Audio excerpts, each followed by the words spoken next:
अस्सलाम वालेकुम प्यारे बच्चों, आप सब कैसे हैं?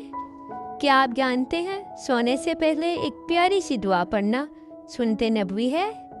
हमारे प्यारे नबी सल्लल्लाहु अलैहि वसल्लम सोने से पहले ये दुआ पढ़ते थे।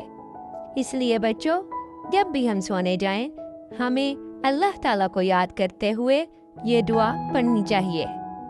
जब हम दुआ पढ़कर और ये नियत करके सोएं कि मैं सुन्नत के मुताबिक अल्लाह ताला की रज़ा के लिए सो रहा हूँ, ताकि सुबह उठकर अच्छे अमाल कर सकूँ, तो ये नींद भी इबादत बन जाती है और सवाब मिलता है। ऐसा करने से नींद भी सुकून वाली आती है और अल्लाह ताला की हिफाजत भी हमारे साथ रहती है।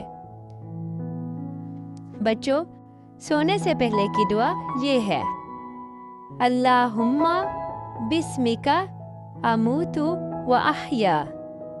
इसका मतलब है, ऐ अल्लाह, मैं तेरे ही नाम से मरता हूँ और जीता हूँ।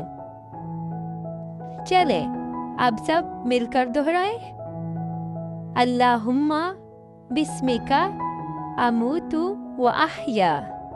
अल्लाहुम्मा बिस्मिका अमूतु व अहया। अल्लाहुम्मा बिस्मिका अमूतु व अहया। प्यारे बच्चों, अब जब भी आप सोने जाएं तो ये दुआ ज़रूर पढ़ें। इंशाअल्लाह मीठी नींद आएगी, अल्लाह ताला की हिफाजत भी मिलेगी और आपकी नींद भी इबादत बन जाएगी। मज़ीद दुआएं और सुनते सीखने के लिए ट्विंकल मिनी मोमेंट को लाइक और सब्सक्राइब करना ना भूलें। अल्लाह हाफिज़।